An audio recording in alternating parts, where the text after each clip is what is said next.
इस अवसर पर कार्यक्रम की अध्यक्षता कर रहे हमारे बहुत पुराने साथी और जिले के अध्यक्ष डॉक्टर आर ए वर्मा जी, यहाँ पर हमारी पूर्व केंद्रीय मंत्री लोकप्रिय सांसद आदरणीय श्रीमती मेनका संजय गांधी जी, यहाँ के लोकप्रिय विधायक हमारे श्रीमान सीताराम वर्मा जी, क्षेत्र के उपाध्यक्ष श्री रामचंद्र मिश्र जी, हमारे वरिष्ठ नेतागण जो क्षेत्र के अध्यक्ष का विधायक doctor MP Singh ji, Shri Girish Narayan ji, Karunashankar Dwivedi ji, doctor Santosh Singh ji. और इस बैठक में जो सूची है मैं बहुत लोगों को जानता हूं, सबका नाम नहीं ले पाऊंगा, लेकिन जो प्रमुख लोग हैं उनका मैं संबोधन कर रहा हूं। संचालन कर रहे श्री घनश्याम चौहान जी, हमारे दूसरे महामंत्री श्री विजय जी और श्री सुशील त्रिपाठी जी, धर्मेंद्र सिंह बबलू जी, पूर्व जिलाध्यक्ष डॉक्टर सीताशरण त्रिपाठी जी, पूर्व विधायक श्रीमान अर्जुन सिंह जी, पूर्व जिला संयोजक ऋषि के सोझा जी, रैली के प्रभारी का दायित्व निर्वाह कर रहे विवेक सिंह विपिन जी, हमारी महिला आयोग की सदस्या, हमारे साथ क्षेत्र का जब दायित्व था साथ में सह संयोजिका के रूप में काम किया बहन सुमन सिंह जी, प्रदेश कार्य समिति के सदस्य संतबख्श सिंह चुन्नू जी, जिले के मंत्री नरेंद्र सिंह मंडल जी और हमारे पांचों मंडल अध्यक्ष जिनका नाम मैं जरूर लूंगा, श्री संदीप पांडे जी, श्री राम नायक पाल जी, डॉक्टर आर के विश्वास जी, श्री सुरेंद्र यादव जी, हरिशंकर वर्मा जी, और इस वर्चुअल सम्मेलन में भाग ले रहे हमारे सभी जो सदर विधानसभा क्षेत्र के कार्यकर्ता मित्र साथीगण हैं, उन सभी, चाहे वो बूथ के हमारे अध्यक्ष हैं, चाहे सेक्टर के दायित्व वाले हैं, चाहे मंडल के दायित्व वाले हैं, और चाहे यहाँ पर मैं देख रहा हूँ कई चेहरे मुझे दिखाई दे रहे हैं जो जिले के अंदर, क्षेत्र के अंदर, प्रदेश के अंदर अपनी बहुत महत्वपूर्ण भूमिका का निर्वाह किए हैं और करते रहे हैं। ऐसे सभी कार्यकर्ता जो मेरे अत्यंत प्रिय बहनों और भाइयों, मैं आप सबको सबसे पहले तो आज सोमवार है, सोमवती अमावस्या है और श्रावण मास का तीसरा सोमवार है, इसके लिए आप सबको बहुत बहुत शुभकामना देता हूं। भगवान से प्रार्थना करता हूं कि हर प्रकार से मंगल ही मंगल आप सबके जीवन में रहे, क्षेत्र में रहे, जनपद में रहे। और अभी कल ही आप सब लोगों ने भी सुना है, देश ने सुना है, विश्व ने सुना है, और दुनिया भर के राम भक्तों में एक खुशी की लहर है कि श्री रामलला की जन्मभूमि पर जो भव्य मंदिर निर्माण का वर्षों से इंतजार था, वह इंतजार अब खत्म होने जा रहा है। अब कोई विरोधी आपसे या नहीं नारा लगा के पूछेगा कि सौगंध राम की खाए हैं, मंदिर वहीं बनाएंगे, लेकिन तारीख नहीं बताएंगे। अब तारीख भी बताने की घोषणा हो चुकी है, वह शुभ दिन आ चुका है। मैं उसके लिए आप सबको इसलिए बधाई दूंगा, यह इसलिए संभव हो पाया क्योंकि अगर आपने यहाँ से लोकसभा में माननीय हमारी मेनका जी को विजयी बना करके नहीं भेजा होता, माननीय नरेंद्र मोदी जी के नेतृत्व में 300 से अधिक सांसद भारतीय जनता पार्टी के नहीं होते और देश की सर्वोच्च अदालत ने सारी अनुकूल परिस्थितियों के कारण लगातार सुनवाई करके फैसला नहीं दिया होता, तो पता नहीं कितने दिन अभी इंतजार करना पड़ता, यह राम मंदिर, यह राष्ट्र मंदिर के निर्माण का शायद अवसर नहीं आ पाता। लेकिन वह शुभ दिन आया है, मैं आप सबको इसके लिए बहुत बहुत बधाई देता हूं। और मैं यह मानता हूं कि सुल्तानपुर की जो लोकसभा सीट है और यहाँ की जो विधानसभा सीटें हैं, यह सभी राम के लिए, राष्ट्र के लिए सदैव समर्पित रहती हैं और आपने कभी भी यहाँ पर किसी भी परिस्थिति में भारतीय जनता पार्टी को कमजोर नहीं होने दिया। और इसमें जो नेतृत्व करता है उनका, जो बूथ का नेतृत्व करने वाले कार्यकर्ता है उनका, सबका बहुत महत्वपूर्ण योगदान रहा है। इसलिए मैं आप सबका हृदय से अभिनंदन करता हूं। और जो कोरोना संक्रमण के कारण से अगर ये संक्रमण नहीं होता तो शायद हम वर्चुअल सम्मेलन नहीं कर रहे होते। सुल्तानपुर जनपद का जब कोई कार्यक्रम होता है तो मेरी स्वयं की उत्सुकता रहती, क्योंकि मेरा लगाव आप सब ने, पार्टी नेतृत्व ने जो उत्तरदायित्व दिया है पूरे प्रदेश का दिया है, लेकिन मेरे लिए प्रयागराज और सुल्तानपुर में कोई अंतर नहीं रहता है। इस प्रकार का भाव मेरे मन में सदा था और सदा है और सदा रहेगा। यहां सरकारी दायित्व के अनुसार जो कर सकते हैं वो किए हैं, और अभी आप सब लोगों ने जो भी यहां पर विषय उठाया है वह सब कुछ करेंगे, या आपको आश्वस्त करना चाहते हैं। मतलब कोई भी काम ऐसा नहीं है जो हो नहीं सकता है, जरूर हो सकता है और आपका अधिकार है क्योंकि आपने विपरीत परिस्थितियों में भी भारतीय जनता पार्टी का कमल खिलाने का काम किया है। अनेक प्रकार की चुनौतियां आई, अनेक प्रकार की समस्याएं आई, लेकिन उसके बाद भी कभी भी आपने जनपद के अंदर भाजपा को कमजोर नहीं होने दिया। इसके लिए भी आप सबका अभिनंदन करते हुए आप सबका आह्वान, कोरोना संक्रमण का संकट अगर दुनिया के अंदर आया, देश के अंदर आया, प्रदेश के अंदर आया, आपके जिले में भी आया, लेकिन इस संकट के समय यह नहीं कि जब कोरोना के संक्रमण का संकट आया तो भारतीय जनता पार्टी के नेता और कार्यकर्ता घर में बैठ गए। घर में कौन बैठ गए मुझे बताने की आवश्यकता नहीं। सपा बसपा कांग्रेस के लोगों को अगर खोजोगे तो कहीं जनता की सेवा के लिए इस संकट काल में आपको खोजने से भी नहीं मिलेंगे। लेकिन आप सबका अभिनंदन, देश के ही नहीं दुनिया के सबसे लोकप्रिय नेता, भारत के यशस्वी प्रधानमंत्री माननीय श्री नरेंद्र मोदी जी ने जब सेवा कार्यों की समीक्षा की तो उस समय भारतीय जनता पार्टी के कार्यकर्ताओं के द्वारा की गई सेवा को भी उन्होंने सराहा है, बहुत सराहा है, बहुत प्रशंसा किया है। और मैं आप जनपद के सभी हमारे अध्यक्ष जी सहित उनकी पूरी टीम का और जो जिले के अंदर अन्य वरिष्ठ नेता पदाधिकारी रहते हैं उन सब का मैं भी अभिनंदन करता हूं। आदरणीय प्रधानमंत्री जी ने भी अभिनंदन किया है और समाज के उन लोगों का भी जो संकट के समय अपना दिल खोल करके, जो उनकी सामर्थ्य थी समाज की सेवा में, कि कोई भूखा ना रह जाए। क्योंकि जब लॉकडाउन की घोषणा हुई किसी को मालूम नहीं था कि अब लॉकडाउन होगा, इसे सारी व्यवस्थाओं का संग्रह कर लो, लेकिन अचानक लॉकडाउन होता है और लॉकडाउन के बाद लोगों के सामने भोजन की समस्या, अनेक प्रकार की आवश्यकताएं, लेकिन उस परिस्थिति को आप सब लोगों ने एक चुनौती के रूप में लिया। जैसा देश के हमारे आदरणीय प्रधानमंत्री जी ने कहा था, यह संकट है, देशवासियों से उन्होंने अपील की थी, लेकिन इस संकट को अवसर में बदला जा सकता है। और उस संकट को अवसर में बदलने की 2-4 लाइन मैंने आदरणीय सांसद जी को आग्रह किया कि चूंकि ये समय की सीमा है, अन्यथा बहुत महत्वपूर्ण विषय वो ले रही थी और इन सब कामों में हमें आगे बढ़ना चाहिए। हमें आत्मनिर्भर भारत बनाना है और आत्मनिर्भर भारत बनाने के लिए हमें पैकेज 20 लाख करोड़ का केंद्र सरकार की ओर से मिला है और उस 20 लाख करोड़ के पैकेज में इस प्रकार की सारी योजनाएं सम्मिलित हैं। और उसमें जयसिंहपुर अर्थात सदर विधानसभा, जिसमें नगर का नाम तो है सदर, लेकिन इसमें ग्रामीण क्षेत्र सर्वाधिक होता है और यह ग्रामीण क्षेत्र के बहुत सारे हमारे ऊर्जावान कार्यकर्ता साथी हैं, बहुत सारे हमारे युवा हैं, प्रतिभाशाली हैं, जो अनेक प्रकार के अच्छे से अच्छे काम को, व्यापार को अपने दम पर अनेक प्रकार की जो टेक्नोलॉजी है, तकनीकी है, उसका इस्तेमाल करके अपने अपने क्षेत्रों में प्रारंभ कर सकते हैं। स्वयं के लिए ही नहीं और 10-20 लोगों के लिए रोजगार अपने प्रयास से देने का काम कर सकते हैं। तो मैं आप सबका आह्वान करूंगा, यह जो पैकेज आया है इसका सदुपयोग करिए। अब इस पैकेज में 20 लाख करोड़ का पैकेज है और 24 करोड़ से अधिक का आबादी वाला प्रदेश यूपी है। तो अगर 135 करोड़ में से 24 करोड़ के हिस्से में जो आना चाहिए 20 लाख करोड़ के पैकेज के अंतर्गत, तो आप उससे ज्यादा ले सकते हो, लेकिन जो पहले आएगा वो पहले पाएगा। और ये होता है ना कि उठ जाग मुसाफिर भोर भई, अब रैन कहां तू सोवत है, और जो सोवत है वो खोवत है, जो जागत है वो पावत है।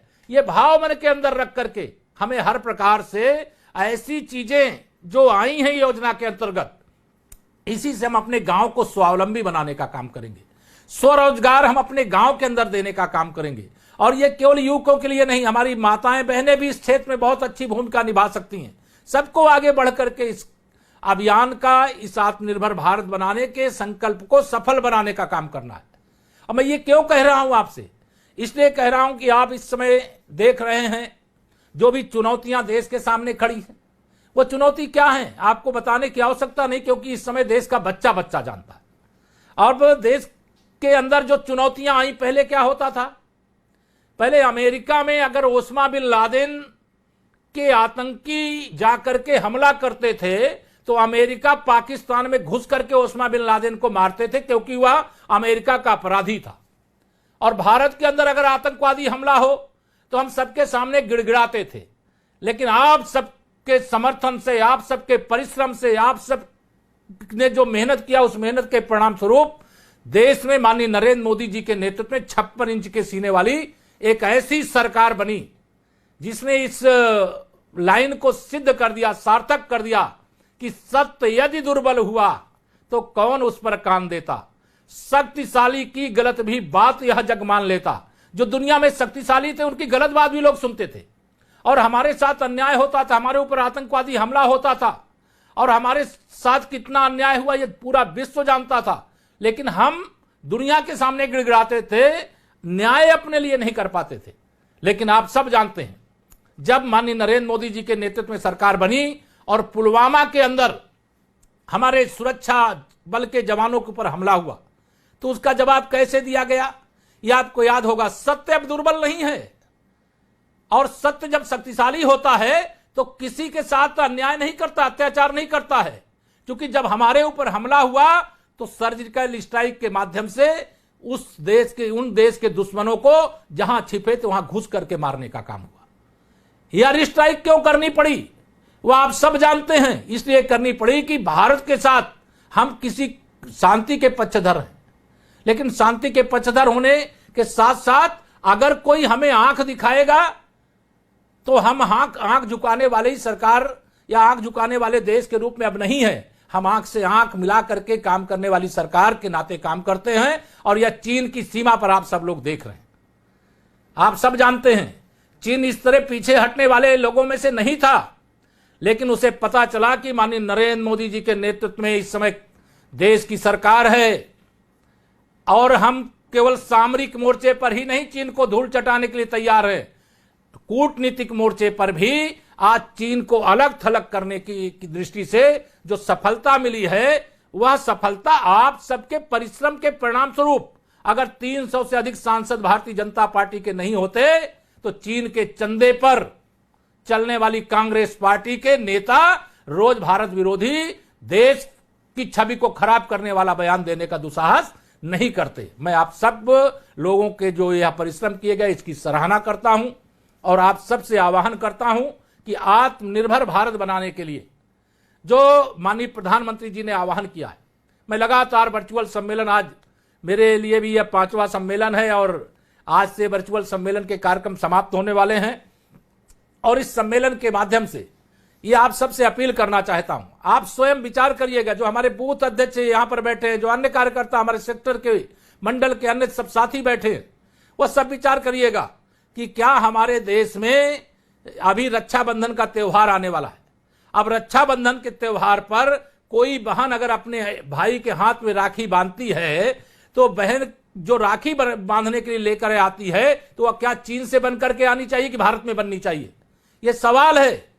और भारत के अंदर बनाने की क्षमता है। अभी हमारे यहां दीपोत्सव, दीपावली का पर्व आने वाला है। अब दीपावली पे जो कम्युनिस्ट देश, जो धर्म को मानता नहीं, जो हिंदू विचार संस्कारों का नहीं, और वहां से गणेश जी की मूर्ति बन के आती है, लक्ष्मी मैया की मूर्ति बन करके आती है, माता सरस्वती की मूर्ति बन करके आती है, हनुमान जी की मूर्ति बन करके आती है। अब हम उस दिशा में आगे बढ़ गए आत्मनिर्भर भारत बनाने के लिए। अब चाइना से न रक्षाबंधन के लिए राखी भारत में बिकने के लिए आनी चाहिए, और न दीपावली पर वहां से गणेश जी की, लक्ष्मी जी की, माता सरस्वती जी की, हनुमान जी की प्रतिमा बिकने के लिए आनी चाहिए। तो ये कैसे होगा? तो सुल्तानपुर जनपद के जो हमारे कार्यकर्ता साथी हैं, आह्वान करिए, जागरण करिए, अभियान चलाइए, और जो इस क्षेत्र में काम कर रहे हैं उनके लिए अनेक प्रकार की तकनीकी, जो मुद्रा योजना की अभी बात सांसद जी कर रही थी, वह सब इसके अंदर एमएसएमई के अंतर्गत छोटे उद्योगों की दृष्टि से उत्तर प्रदेश सरकार ने भी माटी कला बोर्ड का गठन किया है। और यह माटी कला बोर्ड इसलिए बनाया गया है कि जो हमारे प्रजापति समाज के भाई बहन हैं, वो पहले मिट्टी तालाब से निकालते थे, चाक को परिश्रम करके चलाते थे, फिर उसमें से दीप बनाते थे, फिर उसमें से अन्य प्रकार की जो जरूरत होती तो सामान बनाते थे। लेकिन आज केंद्र सरकार, प्रदेश सरकार दोनों मिलकर के माटी कला बोर्ड के माध्यम से इस प्रकार के चाकों का वितरण का काम भी किया जा रहा है। जो इस दृष्टि से काम करते हैं वह बहुत सुंदर सी मूर्ति बना सकते हैं, वह बहुत सुंदर सुंदर दीपावली के दीप बना सकते हैं, वह बहुत जरूरत के जो सामान है वह बना करके दे सकते हैं। और इस उद्योग में सबको आगे बढ़ना चाहिए। अरबों खरबों का सामान भारत के हाथों बेच करके और हमारी ही सेना से लड़ने के लिए अगर चीन हमारे ही पैसे का इस्तेमाल कर रहा है तो अब अपनी देशभक्ति को जगाने की आवश्यकता है, स्वदेशी अपनाने की आवश्यकता है और यह संकल्प लेकर के आगे बढ़िए। मैं पूरे विश्वास से कह सकता हूं कि भारत अगर कोरोना संक्रमण के संकट से पहले ना यहां पर पीपीई की किट बनती थी, ना मास्क बनते थे, ना सैनिटाइजर यहां पर उपलब्ध था, सब दुनिया के अलग अलग देशों से हमारे देश में आता था। मेडिकल से संबंधित तमाम उपकरण सब चीन से ही खरीद करके आते थे। लेकिन आज जब संकट आया तो हमारे देश ने पीपीई किट भी बनाया, मास्क भी बनाया, सैनिटाइजर भी बनाया और देश के लिए ही नहीं पूरी दुनिया में जहां जरूरत पड़ी वहां पर निर्यात करने का भी काम किया जा रहा है। विदेशी मुद्रा भंडार इस समय बढ़ भी रहा है। आर्थिक संकट है, अगर लॉकडाउन के बाद अनलॉकडाउन तमाम प्रकार के व्यापार पर प्रभाव पड़ा है, लेकिन इसके बाद भी देशवासियों ने जिस प्रकार से माननीय प्रधानमंत्री जी के नेतृत्व में समय से लिए गए निर्णय का समर्थन किया और आप सब जानते पूरी दुनिया किसका अनुसरण करती है, तो मैं किसी दूसरे नेता का नाम नहीं लेना चाहूंगा, लेकिन पूरी दुनिया के कोई भी शासक अगर किसी एक नेता का आज अनुसरण करते हैं तो वह नेता का नाम है श्री नरेंद्र मोदी। वो समय से निर्णय लेते हैं, वह समय से जो संदेश देने का काम करते हैं। भारत तो कणवंतो विश्वार्यम, भले पूरे विश्व को आर बनाने का, श्रेष्ठ बनाने का संकल्प लेकर के चलने वाला है। और इसीलिए अभी माननीय प्रधानमंत्री जी ने, आप सबने देखा होगा संयुक्त राष्ट्र संघ के संबोधन में कि अगर भारत शक्तिशाली बनेगा तो दुनिया का कोई देश भारत से दुखी हो ही नहीं सकता।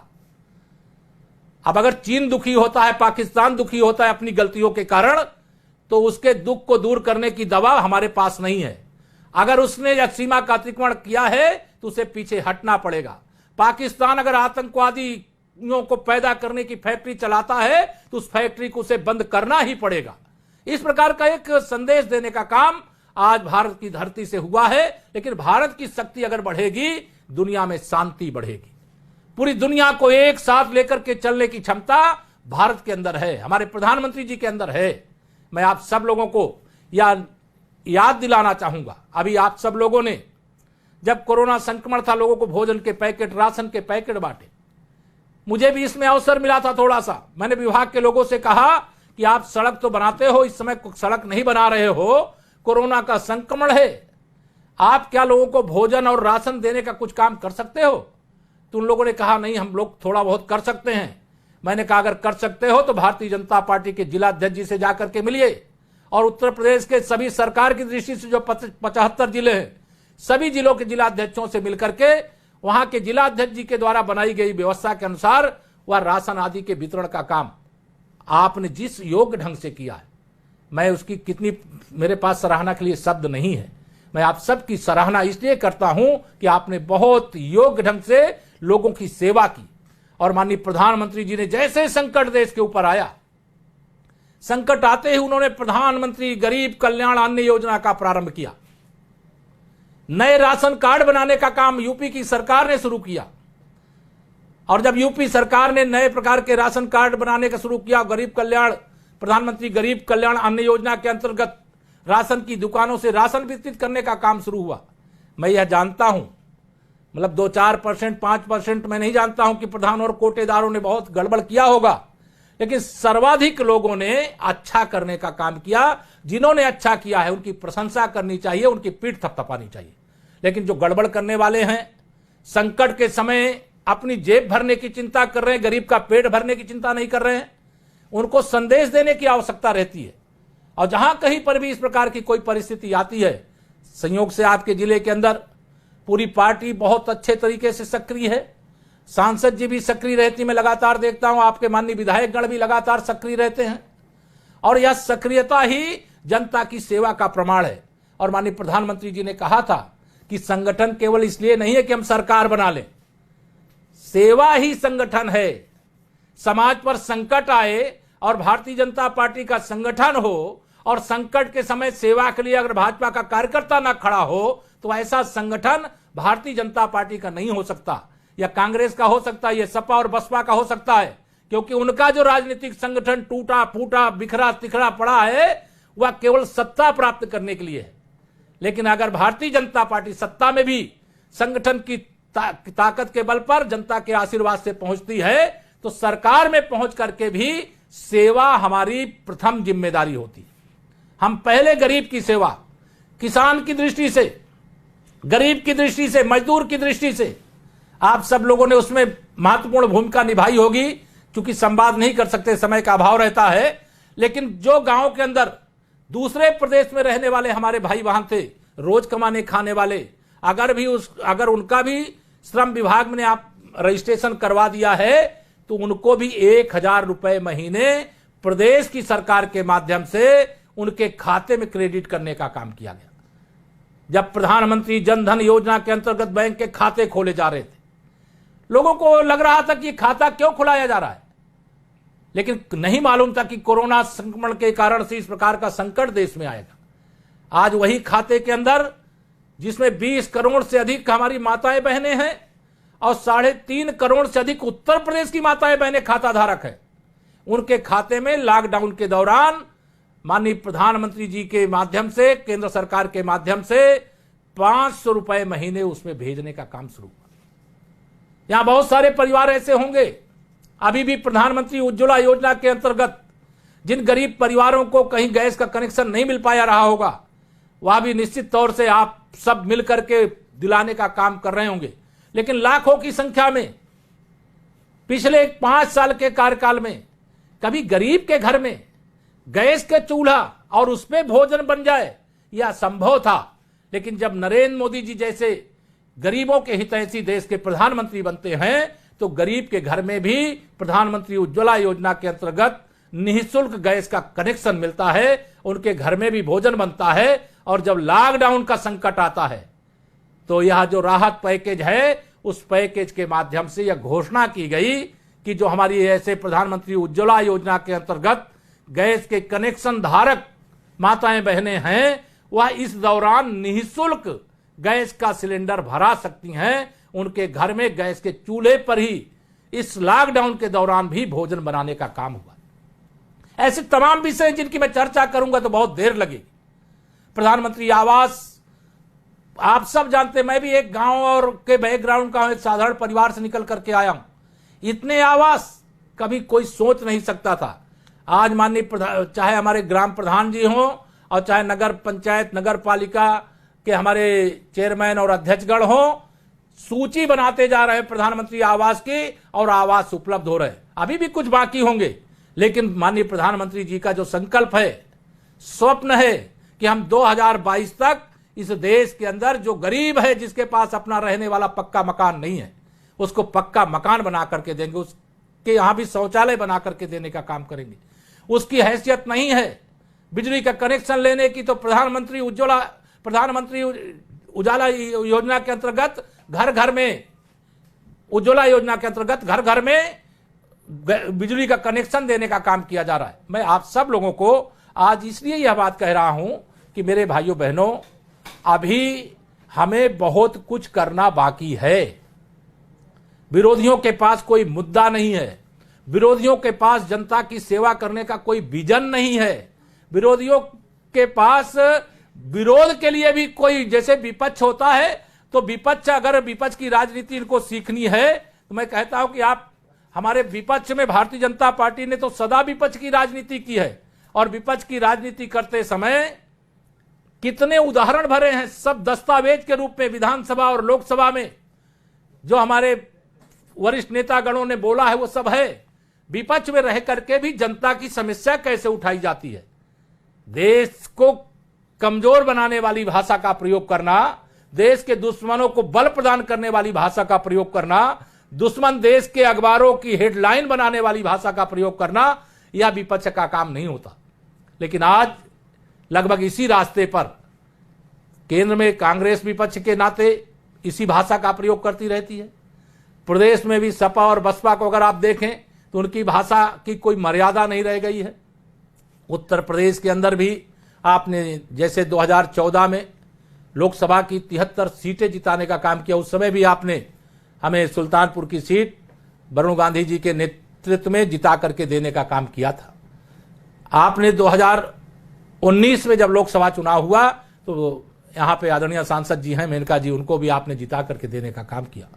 2017 का विधानसभा चुनाव, ये 3 चुनाव इस बीच हो चुके मेरे भाइयों बहनों। आपको याद दिलाना चाहता हूं 2014 में भाजपा अलग लड़ी थी अपना दल के साथ गठबंधन करके, सपा बसपा अलग लड़ी थी, कांग्रेस अलग लड़ी थी, और उस समय हम 73 सांसद उत्तर प्रदेश के अंदर जीते थे। 2017 के विधानसभा चुनाव में सपा और कांग्रेस मिलकर के चुनाव लड़ी थी, और आप सबको मालूम है सपा का सूफड़ा आपने साफ कर दिया और अकेले भारतीय जनता पार्टी को 312 सीटें और हमारे गठबंधन के सहयोगियों को मिला ले तो 325 विधानसभा सीटों पर विजय दिलाने का काम किया था। जब 2019 का लोकसभा चुनाव आया तो सारे विरोधी एक होने की कोशिश करने लगे कि मोदी जी को प्रधानमंत्री बनने से रोकना है।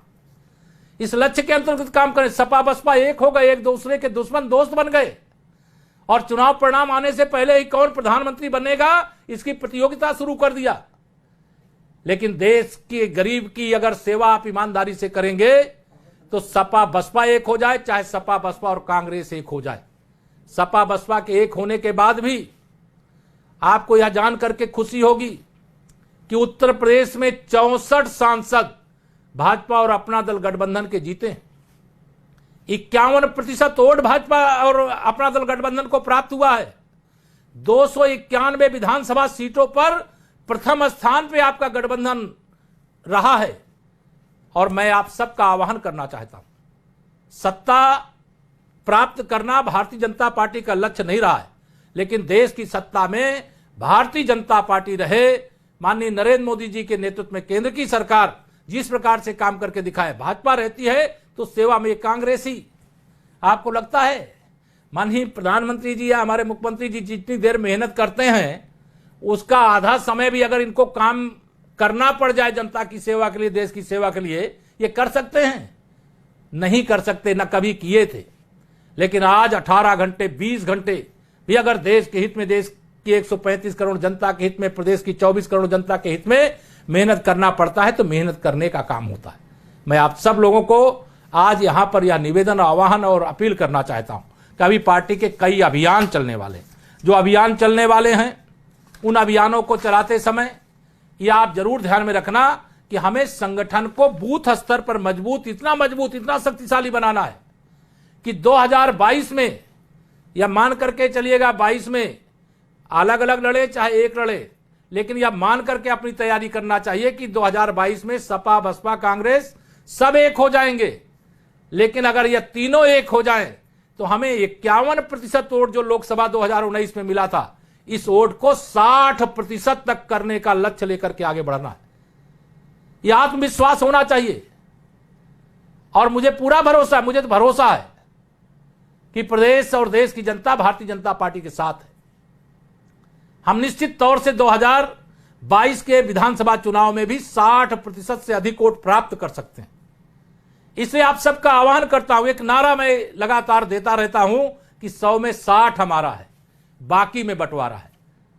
तो 100 में से 60% वोट भारतीय जनता पार्टी की झोली में आ सकता है। इस लक्ष्य को लेकर के मेरे बूथ के सभी साथी कार्यकर्ता यहां पर शामिल हैं। उनके लिए कुछ अभियान आया है। मैं नहीं जानता डॉक्टर साहब ने आपको अभी बताया है कि नहीं बताया, जिलाध्यक्ष जी ने। जो अभियान आया है उस अभियान में कई कार्यक्रम हैं। जो कार्यक्रम हैं उन कार्यक्रमों में जो बूथ का जो काम है उसमें अभी एक प्रदेश भारतीय जनता पार्टी ने जिस प्रकार से इस समय एक अभियान वर्चुअल संवाद का चल रहा है, सम्मेलन का चल रहा है, ये सभी 403 विधानसभा सीटों पे आज पूरा हो जाएगा। और ये प्रदेश में भी चल रहा है, केंद्र के माध्यम से भी चल रहा है। और इतना बड़ा कार्यक्रम जितना प्रदेश, केंद्र और प्रदेश भारतीय जनता पार्टी के संगठन ने किया है, विपक्षी भी, विरोधी भी हैरान है कि इतना बड़ा काम। और जिले के सभी कार्यकर्ताओं से मैं निवेदन करूंगा, अध्यक्ष जी आप अभी से एक सूची बना करके 1-2 कार्यकर्ता इस काम में लगा दीजिए कि जितना काम कोरोना संक्रमण संकट के समय हुआ है, चाहे सेवा का काम हुआ हो, चाहे संगठन का काम हुआ है, या आने वाली पीढ़ियों के लिए एक आदर्श उदाहरण आपके जनपद की ओर से भारतीय जनता पार्टी के लिए बनकर के खड़ा रहेगा। और दुनिया के पता नहीं कितने रिसर्च करने वाले बच्चे आकर के यहां पर शोध करेंगे कि यह कैसा लॉकडाउन और यह कैसी भारतीय जनता पार्टी जिसने एक भी दिन, कहते हैं ना राम काज कीन्हे बिना मोहि कहां विश्राम, वैसे राष्ट्र काज कीन्हे बिना मोहि कहां विश्राम, इस भावना से जो आप सब लोगों ने एक भी दिन व्यर्थ गंवाए बगैर आपने हर दिन काम किया है, कभी प्रदेश से, कभी क्षेत्र से, कभी जिले से, कभी मंडल से, यह क्रम चलता रहा है, आगे भी चलेगा, आगे कार्यक्रम बनेंगे।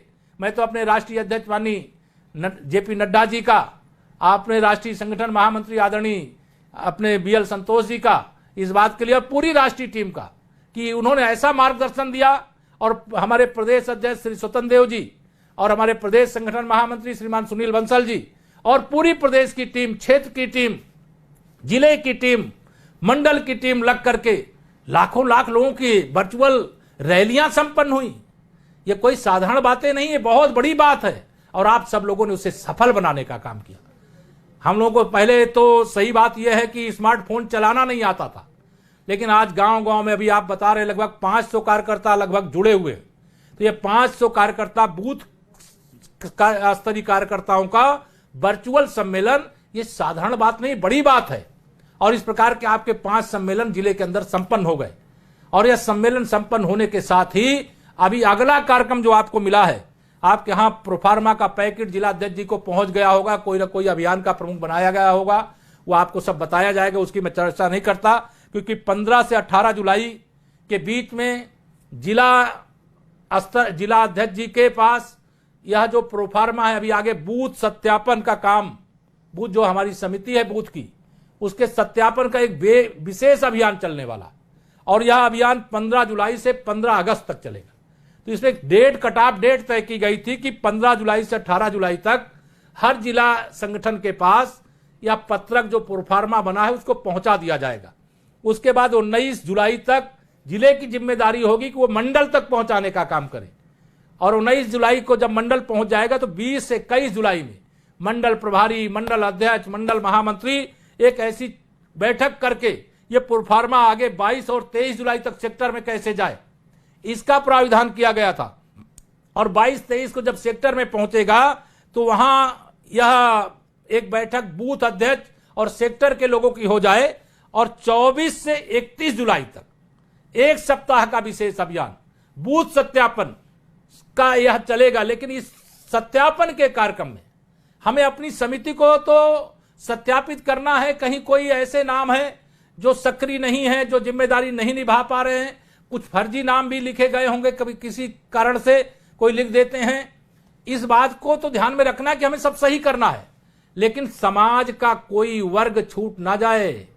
बूथ की समिति सर्वस्पर्शी बननी चाहिए, सब समाज का हिस्सा होना चाहिए। भारतीय जनता पार्टी अगड़ों की भी, पिछड़ों की भी, अनुसूचित वर्ग की भी, हमारी पार्टी सबकी पार्टी है। गरीब भी होना चाहिए, मजदूर भी होना चाहिए, किसान भी होना चाहिए, मातृशक्ति भी होना चाहिए, युवा भी होने चाहिए। हमारी भारतीय जनता पार्टी ऐसी बूथ बूथ पर बननी चाहिए कि सारे विरोधी मिलकर के भी अगर वहां बूथ पर लड़े तो भाजपा की बूथ समिति इतनी मजबूत होनी चाहिए कि सारे मिल करके लड़े, तब भी भारतीय जनता पार्टी का कमल ही वहां पर खिले। यह लक्ष्य लेकर के आप सब अभियान में लगे। यह 24 से 31 जुलाई तक जो प्रोफार्मा है उसमें सब लिखा हुआ है, आपको नाम लिखना है, पिता का नाम लिखना है या पति का नाम लिखना है, उसका नाम, फोन नंबर लिखना है, कौन सा बूथ नंबर, सारा डिटेल उसमें लिखना है।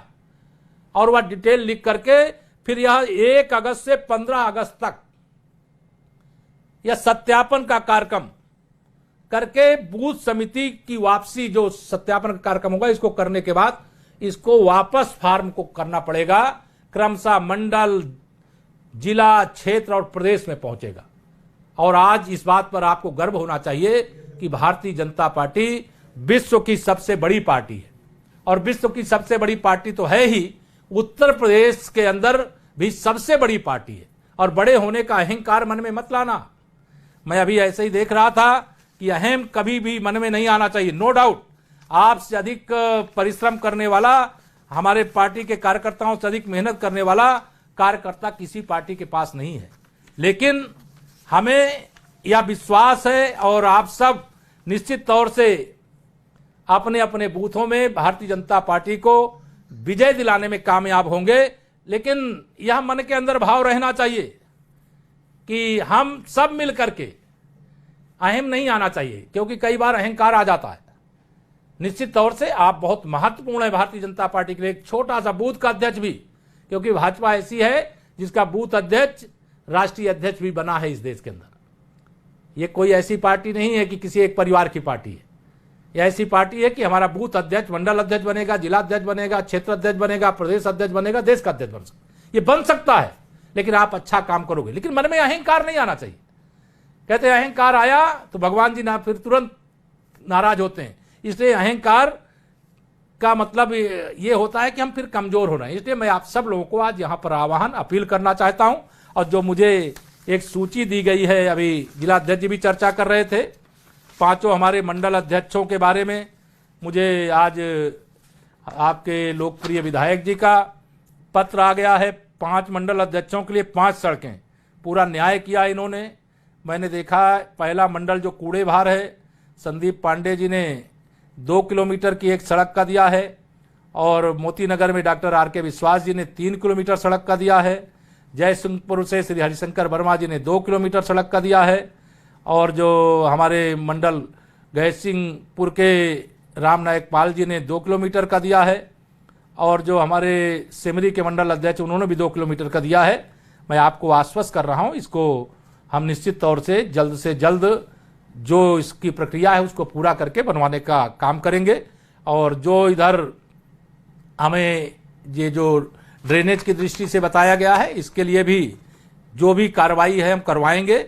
और अखंड नगर वाला जो मार्ग है 25 किलोमीटर का, वो प्रोसेस में है, उसको भी हम जल्दी से जल्दी आप सबको, और भी बहुत सारी चीजें हैं, चूंकि ये 1 घंटे का कार्यक्रम होता है। हमारे घनश्याम जी ने इतना लंबा वो कर दिया कि वो 1 घंटे की सीमा को पार कर रहा है। इसलिए मैं आप सबको के साथ बैठ करके आज व्यक्तिगत तौर से बहुत प्रसन्न महसूस कर रहा हूं, और आप सबके लिए बहुत शुभेच्छा प्रकट कर रहा हूं। 5 अगस्त को रामलला की जन्मभूमि पर मंदिर निर्माण के लिए भूमि पूजन होने वाला है। लेकिन इस दौरान भी मैं एक बात कह के अपनी बात को समाप्त करूंगा। लॉकडाउन के बाद अनलॉकडाउन है, लेकिन अनलॉकडाउन के बाद हम लापरवाह होते जा रहे हैं। लापरवाही नहीं करना है। ये कोरोना संक्रमण का संकट बढ़ता जा रहा है। पहले हम देखते थे हम हजारों में थे, दुनिया लाखों में थी, अमेरिका लाखों में था। आज हमारी भी संख्या 10 लाख 11 लाख को पार कर रही है। हमें कोई कितने भी पास हो, ये मत समझिए कि जो आपके साथ पास बैठा है आपके घर का सदस्य है, आपके पार्टी का कार्यकर्ता है। हम सोशल जो डिस्टेंसिंग है, शारीरिक दूरी जो है, वो बना करके रखें, और अगर वो हम बना करके रखेंगे तो संक्रमण को फैलने से रोक सकेंगे। और इस दौरान जैसा चिकित्सकों की सलाह है, जैसा प्रोटोकॉल है, जैसा सरकार बताती है, जिला प्रशासन बताता है, उसका पालन करें। आप सब भी पार्टी के कार्यकर्ता हैं और मैं भी कार्यकर्ता हूं। कभी भी मेरे लायक कोई भी विषय आप सब में से किसी के ध्यान में आवे तो मेरे यहां कोई चीज बताने में, कहने में कोई संकोच मत किया करिए। मैं उप मुख्यमंत्री नहीं हूं, आप ये माना करिए कि आप ही उप मुख्यमंत्री हैं। या मन के अंदर भाव रख करके पार्टी को मजबूत बनाना है, पार्टी को फिर से 2022 में एक ऐसा स्वरूप देने का काम करना है कि विरोधियों को यह पता चल जाए कि भाजपा का संगठन इतना शक्तिशाली है कि सारे विरोधी मिलकर के भी उसको हिला नहीं सकते। हराना तो बहुत दूर की बात है। ऐसा विश्वास करते हुए आप सब कोरोना संक्रमण के संकट से सुरक्षित रहें, आपका परिवार सुरक्षित रहे, हमारे पार्टी के सभी कार्यकर्ता सुरक्षित रहें, प्रदेश की 24 करोड़ जनता, देश की 135 करोड़ जनता सुरक्षित रहे, और माननीय मोदी जी के नेतृत्व में, माननीय योगी जी के नेतृत्व में हम देश और प्रदेश को अनेक प्रकार की चुनौतियों से मुक्त करने में सफल हो सके, यही आशा करता हुआ। लंबी बात, थोड़ा 10 मिनट ज्यादा बात हुई, इसके लिए क्षमा चाहता हुआ अपनी वाणी को देता हूं विराम। जय श्री राम। जय